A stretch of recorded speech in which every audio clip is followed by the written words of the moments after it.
걷고 싶은 날, 어디든 가고 싶은 그런 날 있잖아요. 이럴 땐 자연 속으로 가면 좋아요. 어른도, 아이도, 연인들 데이트하기에도 딱 좋은 벚꽃 시즌에 더 유명한 그곳 함께해요. 이 특별한 여정에 함께하고 싶다면 구독과 알림을 설정해주세요. 좋아요와 댓글로 여러분의 생각을 공유해주세요. 안녕하세요. 서울에 걷기 좋은 곳을 소개하는 가벼운 산책입니다. 오늘은 지하철 4호선 회원역 4번 출구에서 시작합니다. 계단을 올라오시면 바로 보이는 첫 번째 골목길로 들어갑니다. 이 길로 쭉 직진해서 끝까지 올라갑니다. 끝에 오면 이렇게 양쪽으로 길이 보이고 오른쪽 방향 화살표로 갑니다. 보이는 횡단보도를 건너면 오늘의 목적지 남산공원입니다. 이미 지난 저희 영상으로 몇 번 소개해드린 곳이지만 아직 가야 할 곳이 많은 남산입니다. 보이는 계단으로 올라오면 이렇게 한양도성이 보이고 뒤를 돌면 짠 하고 남산타워가 나타납니다. 이렇게 올라가는 풍경이 참 예뻐요. 저는 계단으로 올라가지만 옆에 연인들처럼 평지길로 천천히 올라가실 수도 있습니다. 횡단보도를 건너고 5분 정도 올라왔을 뿐인데 과거와 현대가 조화를 이루는 이 풍경 정말 매력적이지 않나요?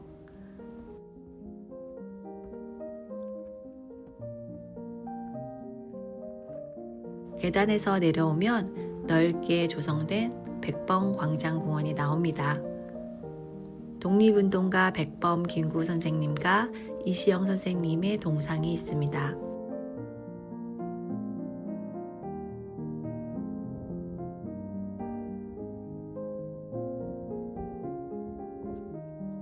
가슴까지 시원해지는 넓은 광장 둘레길에 예쁜 소나무 산책길이 있습니다.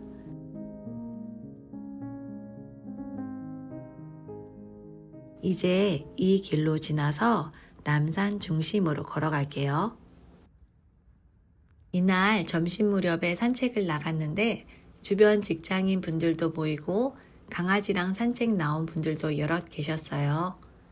중간에 쉬어갈 수 있는 정자도 있습니다. 벌써 이곳만 걸어도 향기가 달라요. 남산에서 풍겨오는 신선한 공기가 기분이 좋아져요. 한 바퀴만 돌면 바로 도로가 보이고 길 건너서 앞에 보이는 작은 계단으로 올라갈 거예요. 이 길의 이름은 소월로예요. 남산을 중심으로 이 소월로 곳곳에 버스 정류소가 있고 남산을 올라가실 수 있는 길들도 여럿 있습니다. 계단을 올라오면 운동시설이 보이고 왼쪽 길은 백범광장공원에서 바로 연결해서 걸으실 수 있는 길입니다. 계단을 올라오면 안중근 의사 기념관과 기념비가 있는 곳이에요. 좀 전에 지나왔던 백범광장공원과 이곳에 공통점이 있어요. 독립운동을 위해 애쓰신 분을 기리는 기억할 수 있는 곳이에요. 조선시대부터 이곳은 한양도성에 성곽이 있었던 곳입니다. 그런데 일제시대이던 1925년에 일본이 이곳을 훼손하고 식민통치를 상징하는 조선신궁을 만듭니다. 종교로 사상적 통제를 하고 지배를 위한 상징 공간을 만들었어요. 그러다 1945년 일본이 패망하고 조선신궁도 철거됩니다. 그 흔적이 한양도성 유적전시관 옆에 남아있어요. 바닥에 이렇게 한양도성이라고 되어 있잖아요. 이곳이 성곽이 있었던 자리예요. 경복궁을 중심으로 한양도성이 이렇게 둥글게 둘러져 있었는데 일제에 의해 많이 훼손된 거예요. 그 흔적을 찾아볼 수 있는 유적전시관입니다. 이곳과 관련된 내용은 아래 더보기에서 링크 남겨놓겠습니다. 돌의 모양으로 한양 도성의 건축 시기를 한눈에 알아볼 수 있는 곳이에요. 이 크고 무거운 돌을 어떻게 쌓았는지 방법도 알 수 있습니다.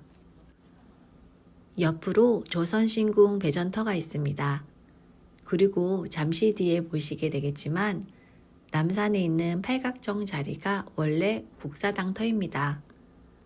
국사당은 조선이 건국되고 나라의 제사를 지내기 위해 만들어진 국가의 사당입니다.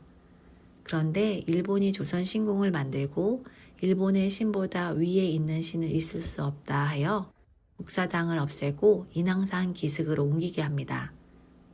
지금은 작은 비석만 남아있어 지나치기 쉬운데 기억해 두셨다가 보게 되면 이제 다르게 보이실 거예요.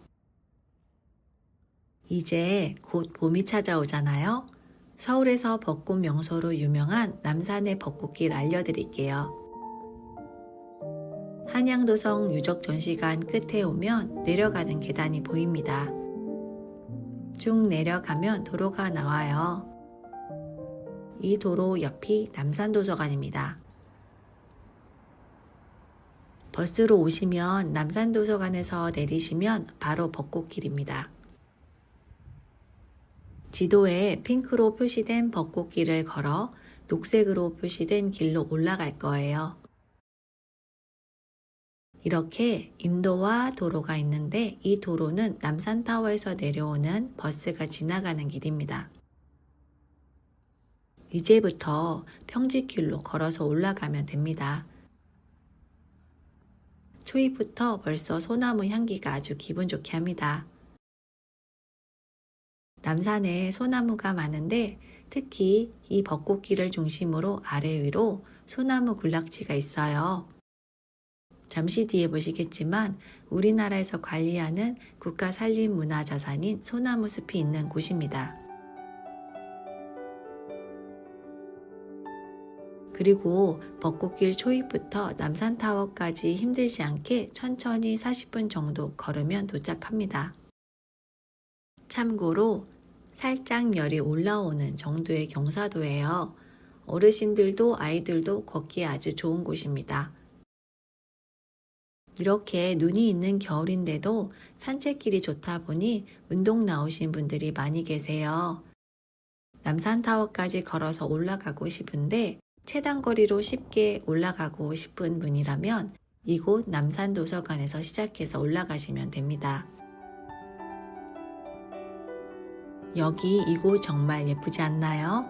마른 나뭇잎 사이로 반짝이는 햇살이 참 예뻐요. 탁 트인 도로라 환하고 햇볕 받으며 걷는 길이라 아주 기분이 좋아집니다. 다시 이어서 길 알려드릴게요. 지도로 보면 걷는 거리가 비슷해요. 제일 짧은 코스가 한양도성 따라 계단으로 올라가면 되는데 평소에 운동량이 없으시다면 힘들어요. 저의 영상 보시면 국립극장 쪽에서 남산으로 올라가는 영상이 있어요. 영상이 두 개입니다. 하나는 성곽길로 계단으로 올라가는 방법이고 하나는 둘레길입니다. 제가 추천을 하는 길은 벚꽃길, 지금 이 길입니다. 이 길이 좋은 게 남산타워가 중간중간에 보여요. 그래서 이제 다 와가는구나 하는 생각이 들어 좋아요. 제가 좀 전에 얘기한 소나무 숲이에요. 이 일대가 이렇게 소나무 군락지입니다. 내려가서 소나무 숲속을 걸을 수 있는데 아직 눈이 있어서 미끄러워요. 걷기는 힘들고 초입만 보여드릴게요. 올라가는 길에 운동할 수 있는 곳이 나와요. 열심히 운동하시는 어르신들을 만나게 되는데 참 멋있어 보입니다. 저도 올해는 더 신경 써서 운동 시간을 늘려보려고 합니다. 걸으면 참 좋아요. 몸도 튼튼해지고 마음도 단단해지는 걸 많이 느낍니다. 왼편으로 한양도성 성곽길이 보입니다. 이곳 남산에는 조선 태조 때의 성곽을 보실 수 있어요. 이렇게 작은 모양이 600년 전 만들어진 한양도성의 성곽 모습입니다. 18.6km의 전체 구간 중에 태조 때 만들어진 성곽을 찾기가 쉽지가 않은데 이곳 남산 곳곳에 모여 있습니다. 이렇게 성곽 외부로 걸으실 수도 있습니다.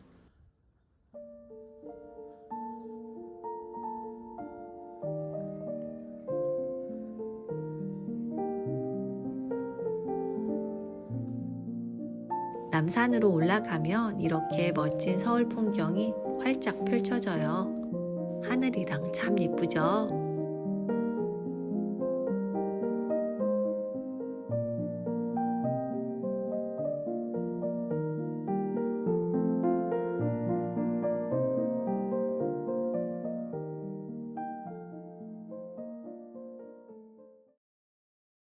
조선시대에 횃불과 연기를 이용해서 급한 소식을 알리는 통신수단인 봉수대가 있습니다. 이 봉수대 옆 계단으로 내려가면 처음 시작했던 백범광장 공원이 나옵니다. 팔각정이 보입니다. 이곳이 원래는 국사당이 있었던 곳이에요. 그리고 남산의 다른 이름이 목멱산입니다. 1925년 옮겼다고 쓰여 있네요.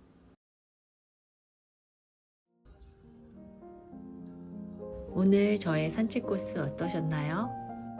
새해에 운동 시작하시는 분들 많이 계시잖아요. 제가 작년부터 매주 걷기를 하고 있습니다. 정말 많이 건강해졌고 더 씩씩해졌습니다. 그래서 요새 누구 만나면 산책 가라고 해요. 정말 좋거든요.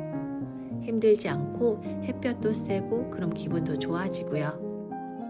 저의 영상에 쉽게 걸을 수 있는 서울 산책 코스를 소개해 놓았습니다. 내려가는 길은 버스 타고 예장 주차장에서 내려서 저는 명동으로 갑니다. 산책하며 우리 함께 건강해져요. 구독은 저의 발걸음에 큰 힘이 됩니다. 오늘도 영상 시청해 주셔서 정말 감사합니다. 다음 영상에서 또 만나요.